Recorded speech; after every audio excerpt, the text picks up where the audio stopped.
Hola a todos, ¿cómo están? Mi nombre es Lesma, espero se encuentren muy bien. Yo como siempre muy contenta de poder estar un día más aquí con ustedes, muy agradecida de que me estén viendo donde quiera que se encuentren.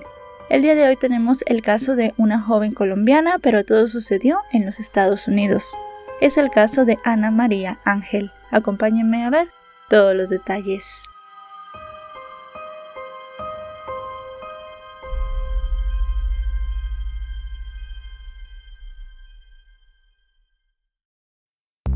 Ana María Ángel nació en 1984 en Medellín, Colombia. Era hija de Margarita Osorio, una mujer que trabajaba como profesora en una escuela local. Los primeros años de vida de Ana María transcurrieron entre la violencia que azotaba el país en esa época. Fue en ese contexto y después de que varios miembros de su familia y colegas de trabajo perdieran la vida en medio de los conflictos, que Margarita tomó la decisión de emigrar a los Estados Unidos, para buscar un mejor futuro para ella y su única hija. Además de todo, pensaba que en este país tendría más seguridad. De esta manera, con su hija de 6 años, fue hasta el país de América del Norte cargada de sueños. Se radicó en Miami, Florida, donde a pesar de ser una profesional de la docencia, prefirió sacrificar su carrera y se dedicó a limpiar casas, a cambio de la seguridad y la estabilidad económica que el país le brindaba tanto a ella como a su hija. Aunque al comienzo las cosas no fueron fáciles porque estaba sola con una niña en un país desconocido, pronto ambas se adaptaron a su nueva vida. Con el pasar de los años, Ana María se convirtió en una estudiante brillante y así continuó hasta terminar sus estudios de secundaria. Sus buenas calificaciones la hicieron merecedora de estar en la Sociedad Nacional de Honor de la Escuela Secundaria del Sur de Miami, donde también era la portera estrella y capitana del equipo femenil de fútbol. La joven combinaba sus estudios y actividades deportivas con un trabajo de medio tiempo en una papelería, no solamente para ayudar a su madre con los gastos de la casa, sino también para ahorrar dinero porque quería comprarse un vehículo, el cual luego de meses de trabajo finalmente pudo comprar y disfrutó hasta el día que le quitaron la vida. En cuanto a su vida personal, para finales de diciembre de 2001, la joven de 17 años comenzó una relación con un chico de su misma edad de origen nicaragüense. El nombre de este chico era Eddie Nelson Portobanco. Estudiaba también en la misma escuela secundaria que ella. La relación entre Ana María y Eddie fue muy buena. Los dos tenían muchas cosas en común, se la pasaban bien juntos y había mucho respeto entre ellos. Ana María tenía muchos sueños para el futuro. El primero era convertirse en una miembro de la Fuerza Aérea de los Estados Unidos. Luego de servir en el ejército, ella quería convertirse en directora de escuela, siguiendo un poco la carrera que tenía su madre en su país natal. Las cosas iban bastante bien, hasta el 27 de noviembre del año 2002. Ese día Ana María y Eddie estaban de aniversario y querían irlo a celebrar por todo lo grande. El chico había organizado una cena en un restaurante nicaragüense muy conocido del lugar. Los dos comieron allí y se lo pasaron muy bien. Luego de eso decidieron irse a bailar un rato. La velada parecía que iba a terminar de la mejor manera cuando decidieron ir a dar un pequeño paseo romántico. Mientras estaban caminando, ellos hablaban de su vida, de sus sueños, de su futuro. Como les digo, parecía la noche perfecta. Ya cuando iban de regreso al vehículo de Eddie fue que las cosas comenzaron a torcerse. 5 jóvenes les cortaron el paso. Los 5 eran de origen puertorriqueño y 2 de ellos empuñaban 2 armas distintas. Les dijeron que tenían que subirse a una camioneta donde ellos estaban. Los llevaron casi a rastras al vehículo con el fin de llevarlos a un lugar más apartado.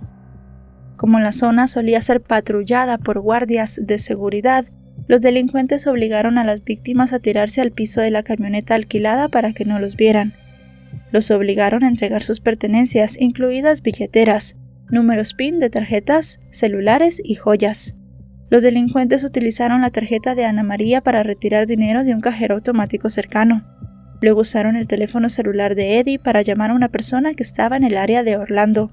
Esta llamada sería la que posteriormente los delataría. Uno de los maleantes comenzó a conducir la camioneta por la interestatal. Estuvieron más o menos unos 20 minutos dando vueltas. Durante este tiempo, los demás que iban en la camioneta comenzaron a ordenarle a Eddie que tocara y besara a Ana María, cosa a lo que él en un primer momento se negó, pero comenzaron a golpearlo en la cabeza, así que tuvo que hacerlo. Luego de eso, estas personas le pidieron que le quitara la ropa a su novia y que agachara la cabeza. Eddie no podía ver lo que le estaban haciendo a Ana María, pero sí podía escuchar los gritos de auxilio de la joven. Al final, durante casi 25 minutos, estas personas se turnaron para abusar de ella sexualmente. Al final llegaron a la orilla de una zona que estaba bastante desolada. En ese momento, las personas que iban en el vehículo tomaron a Eddie y lo tiraron fuera de este. Comenzaron a golpearlo, a patearlo y también lo hirieron varias veces con un arma blanca. Él sentía demasiado dolor y además de eso temía por su vida, por lo cual se hizo el muerto para que estas personas lo dejaran ahí tirado y él pudiera pedir auxilio. Una vez ellos pensaron que Eddie ya estaba sin vida, regresaron al vehículo. El joven pensaba que también habían tirado allí a su novia, pero en realidad los maleantes se habían ido con ella. Él comenzó a arrastrarse con todas las heridas que tenía hasta la orilla de la carretera. Allí una persona lo vio. Él le contó lo que había sucedido y esta persona lo llevó hasta el hospital. Contabilizaron que Eddie tenía 14 heridas de arma blanca en su cuerpo, además de varios golpes y contusiones por todas partes. Le tuvieron que dar varios sedantes para el dolor. Él, cuando estaba en el hospital, simplemente quería que fueran a buscar a su novia. Pensaba que aún podían salvar a Ana María, o también tenía en la mente que tal vez la habían dejado tirada en otro sitio y si la policía la buscaba podían llegar y que ella estuviera bien. Pero esto era algo completamente contrario a lo que había sucedido. Los asaltantes siguieron conduciendo con Ana María en la camioneta hasta que llegaron al condado de Palm Beach, donde una vez más se detuvieron a un costado. 2 de ellos sacaron a Ana María del vehículo y la llevaron hasta una pared. En ese lugar la obligaron a arrodillarse mientras ella suplicaba por su vida. Cuando comenzó a hacer esto, uno de los maleantes sacó un arma y le disparó, pero la bala no salió. Una vez más, luego de que ella comenzara a gritar desesperadamente, intentó dispararle de nuevo, pero la bala tampoco salió en esta ocasión. Como en un cuento de hadas macabro, la tercera fue la vencida. En esa ocasión la bala sí salió, y Ana María recibió un disparo que le quitó la vida de manera instantánea. Una vez perpetrado el crimen, los sujetos dejaron el cuerpo abandonado en el lugar y regresaron a Orlando, donde se detuvieron para comprar droga antes de dejar a 2 de ellos en un complejo de apartamentos. En las primeras horas de la mañana del domingo 28, los agentes entrevistaron a Eddie, quien estaba en compañía de su padre.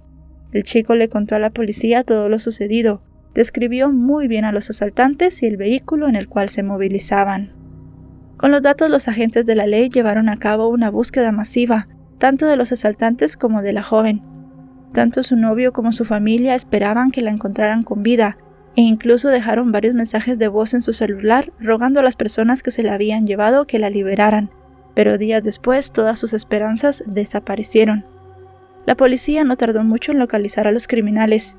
En medio de las pesquisas, como dijimos al inicio, ellos descubrieron la llamada que habían hecho del teléfono de Eddie, y el número estaba vinculado a un apartamento en Orlando, el cual estaba ocupado por un joven de 29 años llamado Héctor Manuel Caraballo. Los oficiales junto a los agentes del FBI fueron a la oficina de arrendamiento del apartamento buscando a Héctor. La administradora del lugar les dijo que ella no conocía a ningún hombre llamado Héctor, pero sí les dio los datos de otro sujeto con un nombre muy parecido, Víctor Manuel Caraballo, de 34 años, que figuraba como la persona que había alquilado el inmueble. La mujer les entregó las llaves y le dio permiso a los agentes para registrar la propiedad.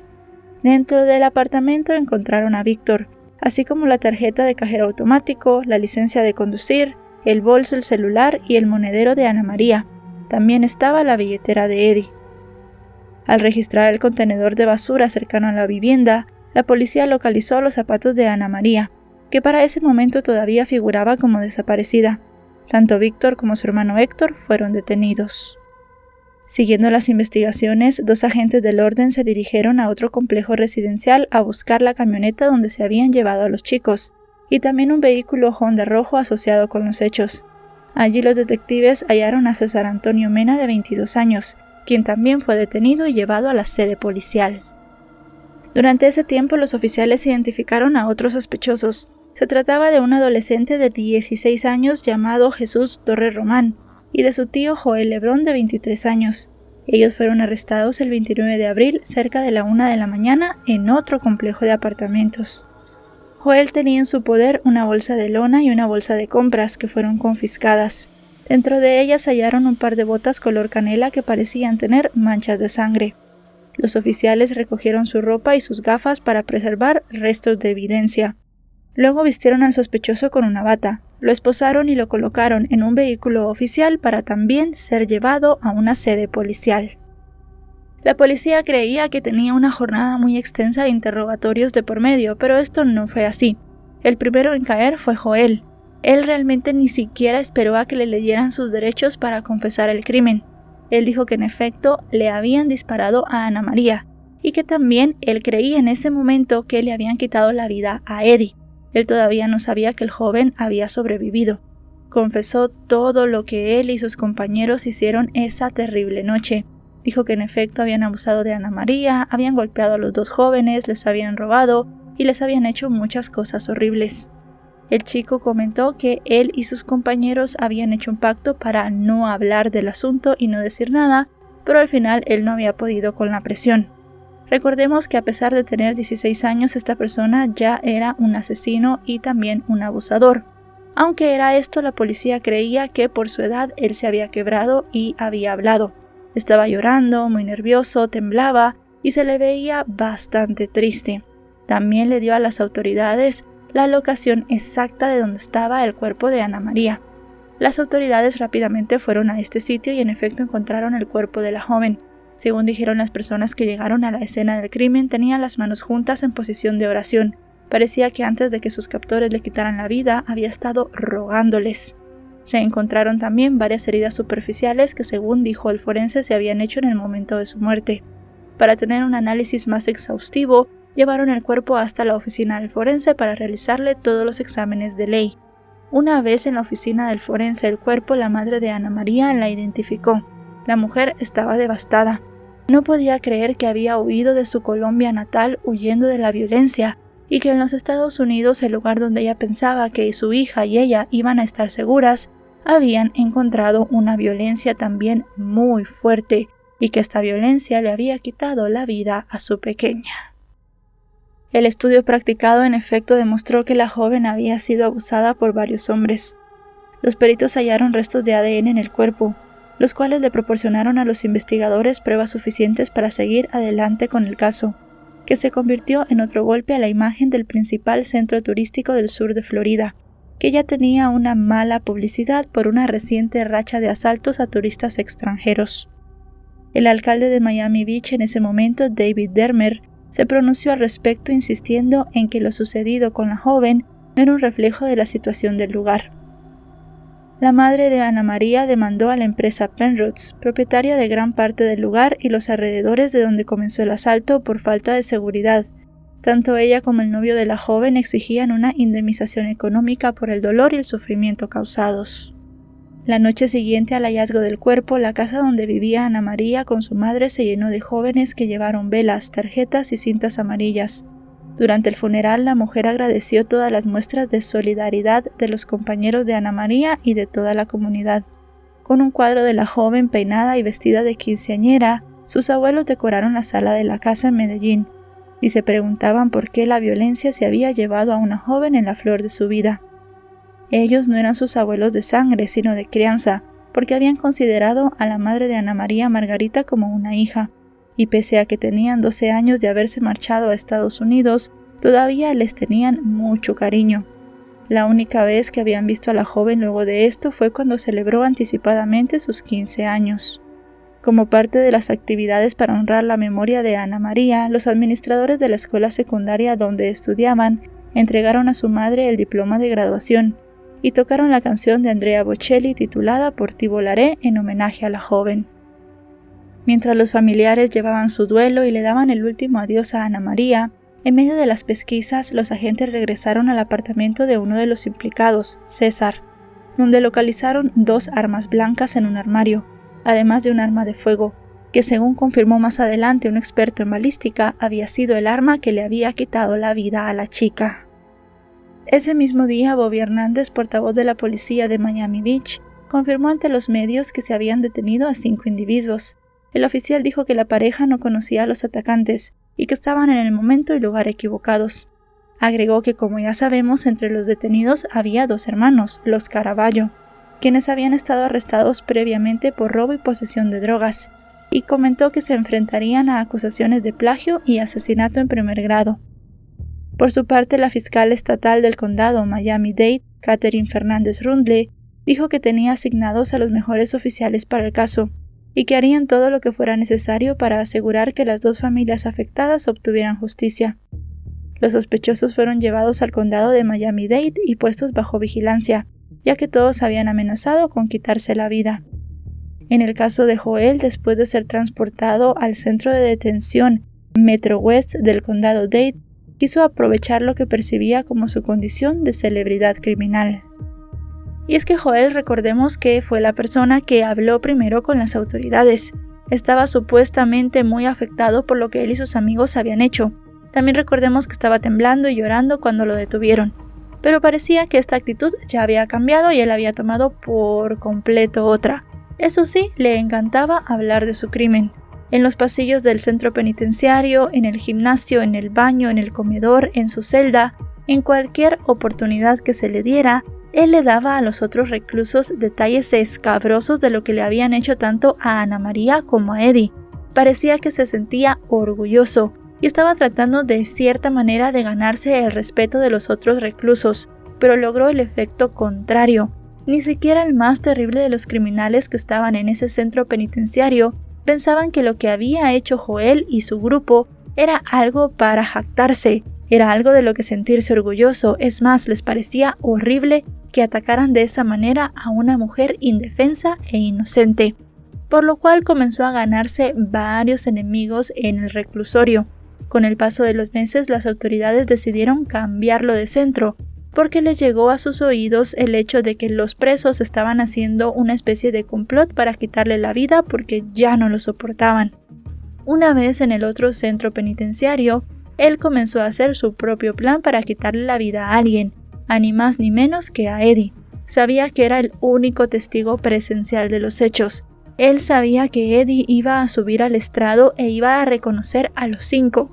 Era la persona que los iba a enviar a la cárcel, por lo cual comenzó a buscar la forma para que alguien fuera le quitara la vida. Esto también llegó a oídos de los oficiales y enviaron a un agente encubierto. A este agente encubierto, este chico le ofreció la cantidad de $12,000 para quitarle la vida a Eddie. Evidentemente esto no fue así porque era un agente encubierto, era un agente de la ley, por lo cual el plan de Joel no se llevó a cabo y además todo esto se añadió a su expediente. Mientras iban pasando las semanas, ya se iban armando todas las cosas necesarias para el juicio, y en una primera audiencia los 5 imputados se declararon inocentes. Por su parte, Héctor declaró que se vio envuelto en un complot de venganza ideado por César. Durante una llamada por cobrar desde la cárcel del condado de Miami-Dade, donde se encontraba detenido, el sujeto dijo que conoció a César unas 3 semanas antes de los hechos. Por su parte, su novia, Gladys Laporte, de 40 años, declaró que su pareja esperaba que César llevara marihuana a su apartamento el sábado por la tarde, el día del asesinato. En cambio, el chico apareció con las manos vacíos y furioso.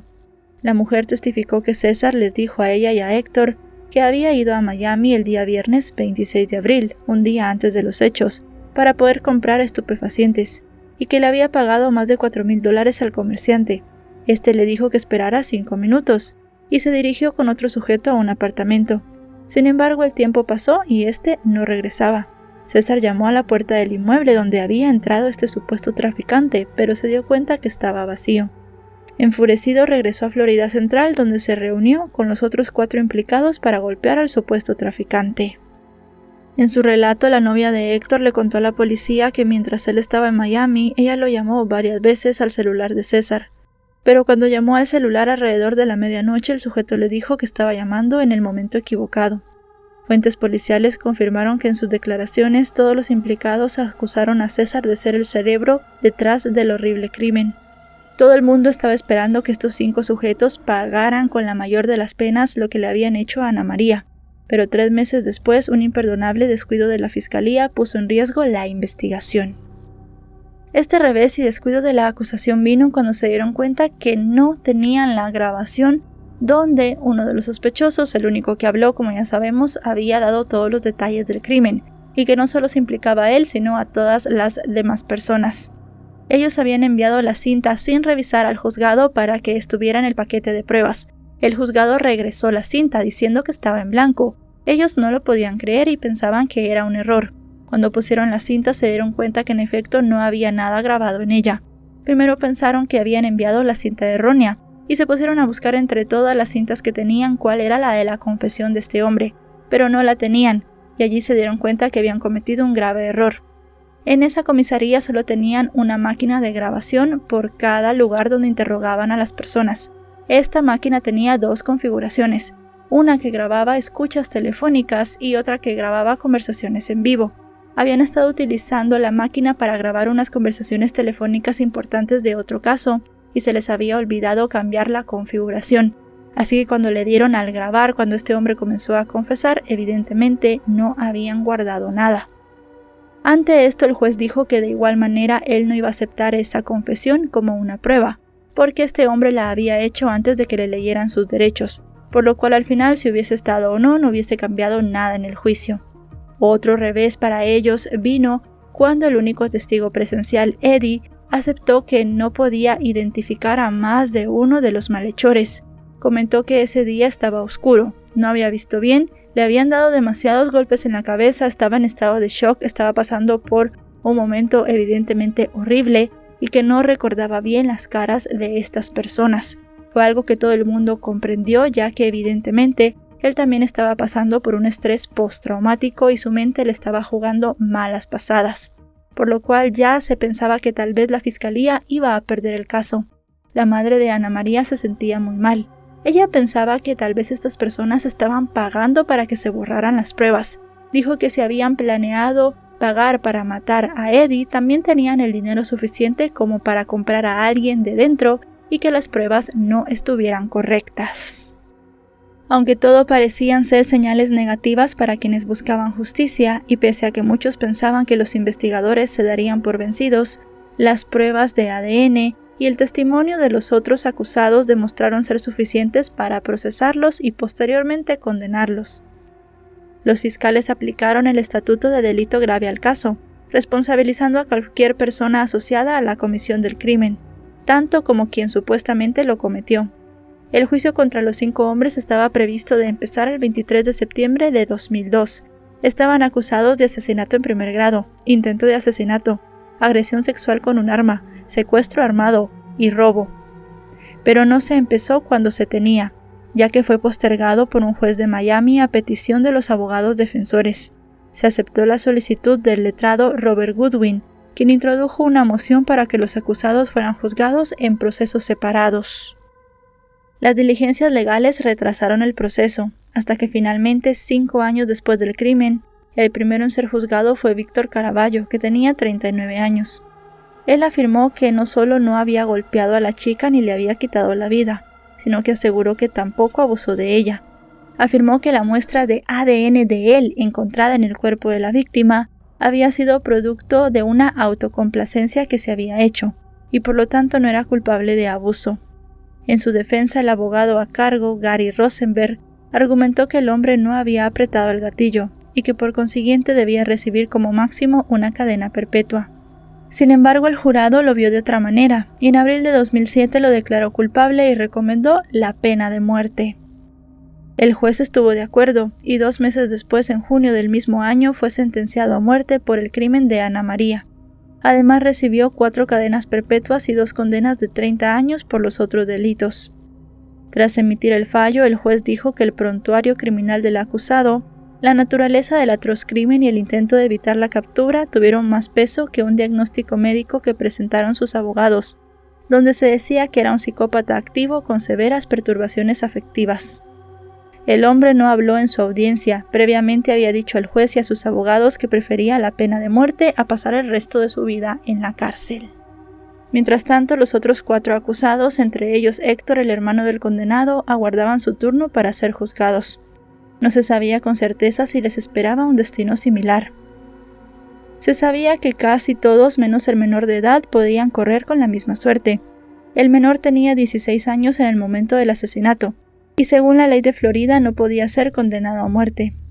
Lo que sí resultaba cierto era que la familia de Ana María y Eddie no podían soportar tener que revivir 4 veces más lo que había pasado esa noche. El siguiente de los condenados fue César Antonio Mena, de 27 años. El fiscal adjunto pidió al jurado condenarlo a muerte, alegando que la víctima había sufrido de manera lenta y tortuosa. Sin embargo, luego de 2 horas de deliberaciones, el 8 de noviembre de 2007, si bien fue hallado culpable por un cargo de asesinato, 2 cargos de secuestro y 2 de robo, fue absuelto por el cargo de abuso sexual y lo condenaron a cadena perpetua. Los otros 3 sospechosos restantes seguían esperando su turno.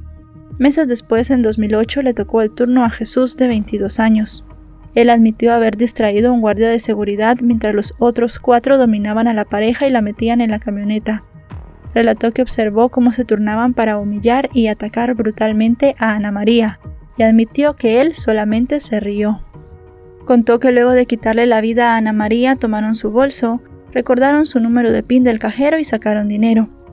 Este hombre también admitió haber ayudado a limpiar el vehículo por dentro y por fuera. No le dijo nada a sus padres ni llamó a la policía. En cambio, se quitó la ropa y se fue a dormir. En otra versión de la historia comentó que llegó a casa y oró. En medio del debate en este juicio, el tribunal escuchó el testimonio de Eddie, quien aseguró que el acusado era uno de los 2 sujetos que él recordaba que lo habían golpeado y apuñalado.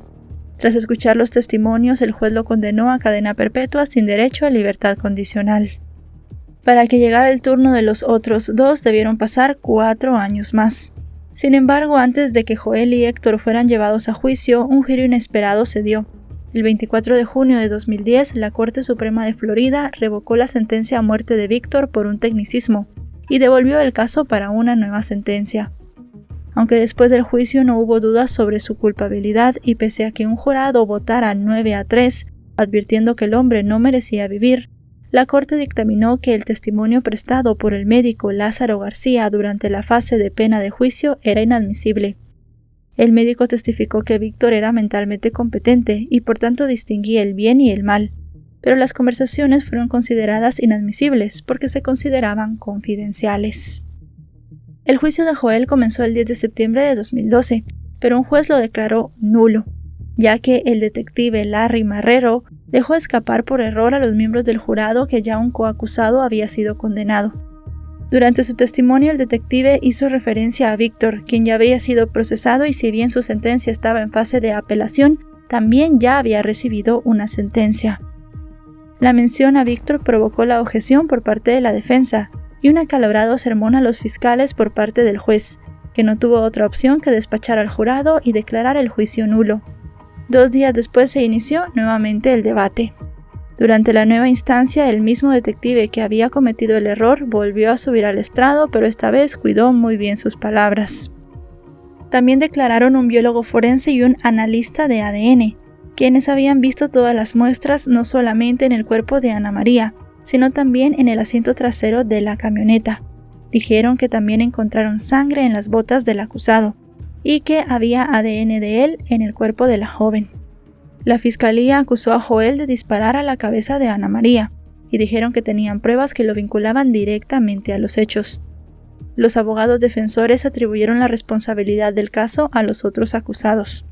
Los letrados negaron que su cliente fuera el líder del grupo como afirmaba la fiscalía. Dijeron que había tenido una infancia muy traumática. También atribuyeron sus acciones a supuestos daños cerebrales sufridos en un accidente automovilístico en su infancia, que lo habían dejado sujeto a impulsos súbitos. Pese a los argumentos de la defensa, el 28 de septiembre de 2012 el jurado consideró que el hombre era culpable de asesinato en primer grado, intento de asesinato en primer grado, secuestro armado, robo a mano armada y agresión sexual a mano armada. Con un resultado de 9-3 votos, el panel recomendó la pena de muerte. Mientras el hombre esperaba su condena, el 26 de octubre de ese mismo año, el último acusado del crimen se declaró culpable de asesinato en segundo grado y aceptó una pena de 50 años de prisión. Aunque luego alegó que había aceptado el acuerdo porque entendió que eran 30 años de cárcel y culpó a la traductora y a su abogado Bruce Fleischer por este malentendido, el juez no aceptó sus alegatos. La fiscal de Miami-Dade dijo al tribunal que el Estado aceptó una declaración de culpabilidad porque las pruebas contra él no eran tan sólidas como contra los otros hombres. Tanto la madre de Ana María como Eddie aceptaron la declaración, pues ya habían pasado 4 juicios, y todavía faltaba la sentencia de uno de ellos. Antes de que el tribunal dictara la condena, los abogados del único acusado sin sentencia solicitaron la prisión perpetua, pero fue condenado a muerte, y también a 6 condenas perpetuas consecutivas. Cuando se le dijo que sería ejecutado, el hombre permaneció impasible, pero a su alrededor en la sala del juzgado las emociones se desataron. La madre de Ana María rompió en sollozos, y a Eddie, quien como ya sabemos sobrevivió al feroz ataque, también se le enrojecieron. Por su parte, el juez del circuito, quien presidió los otros 4 juicios, lloró al describir la brutalidad del asesinato. Dijo que no creía que el accidente que alegaba la defensa que este hombre había sufrido en su infancia había contribuido de alguna manera con los crímenes. El juez leyó una extensa orden, asegurando que dio mucho peso a la naturaleza nefasta y calculadora del homicidio. Advirtió que la víctima había sufrido un miedo terrible mientras le quitaban la vida. Luego de imponer la pena máxima, el juez abandonó a toda prisa el estrado, aunque no antes sin dirigirse a la familia de la víctima, a quienes les envió sus bendiciones. A pesar de que los familiares y amigos de Ana María estaban felices por las sentencias, evidentemente los abogados defensores no lo estaban, y dijeron que apelarían. Especialmente los abogados de Joel, quienes decían que los 5 acusados tenían que haber recibido la misma pena, y se preguntaban por qué los demás no habían recibido la pena máxima. Las visitas a la corte no terminaron para la familia de la joven, ya que como sabemos cada uno de estos tuvo su derecho a la apelación. Para 2015, cuando habían transcurrido 13 años desde los hechos, Margarita no solamente se había tenido que enfrentar con el dolor de perder a su única hija, sino también había pasado con una dura lucha contra el cáncer. Ella pudo sobrevivir, dijo que quería vivir para terminar de darle voz a su hija. A pesar de que sus fuerzas ya no eran las mismas, ella volvió a los tribunales, luego de que el fiscal la llamara para informarle que había cambiado una ley, la cual permitía aliviar las penas para menores de edad en todo el país. Esta nueva norma beneficiaba a uno de los asesinos de su hija. La Corte Suprema de Florida dictaminó que cualquier menor condenado por asesinato debía ser elegible para una audiencia que le permitiera reducir su sentencia, ya que, según se determinó, los cerebros de los menores no están completamente desarrollados, así que eran inmaduros e impetuosos y no merecían tener penas largas. Si bien el caso fue aceptado, el Tribunal de Apelaciones del Tercer Distrito comentó que en este caso la sentencia no era retroactiva. Pero esto no fue todo. 2 años después, los familiares de Ana María tuvieron que volver a la corte. En diciembre de 2017, la Corte Suprema atendió la apelación de Joel y se anuló su condena a muerte y se ordenó una nueva fase de pena. Dijeron que la decisión de los jurados no había sido unánime y que por eso lo habían hecho. A pesar de que buscamos información al respecto, no se consiguieron reseñas que hablaran de esta nueva audiencia, ni tampoco cuál había sido la decisión de los tribunales con relación a Víctor Caraballo, cuya sentencia de muerte también había sido anulada en el año 2010. Eso sí, recordemos que estas personas ya tenían sentencias a cadena perpetua por los otros delitos, así que al final los 5 asesinos de Ana María pasarán el resto de sus días en la cárcel. El crimen de Ana María fue uno que entristeció incluso a los corazones más duros de Miami y dejó marcados para siempre a sus residentes, que hasta el día de hoy aún recuerdan el horrible crimen. Y bueno, chicos y chicas, hasta aquí el video de hoy. Un caso muy triste, muy impactante, un caso con mucha información, muchos implicados, bastante largo, pero que al final nos demuestra que muchas veces las leyes pueden jugar a favor de algunas personas malas, pero también que se puede obtener justicia. Al final la familia de Ana María y también su novio Eddie y la familia de su novio Eddie obtuvieron justicia. Estas personas ya no saldrán a la calle, son un peligro para la sociedad y lo mejor para todos es que no estén entre nosotros. No se sabe bien qué se determinó en 2 condenas, pero al final ellos ya tenían condenas a cadena perpetua por los otros delitos que habían cometido, así que al final lo que se sabe es que van a pasar hasta el último de sus días encerrados en la cárcel. Si este video les ha parecido informativo, recuerden dejarle un me gusta, recuerden suscribirse si no lo están. Actualizo 3 o 4 veces por semana y si están suscritos les llegará una notificación cada vez que yo suba un video. Me pueden seguir también en mis otras redes, aparezco como LesmaVR. Ahora sí, nos vemos hasta otro caso. Adiós.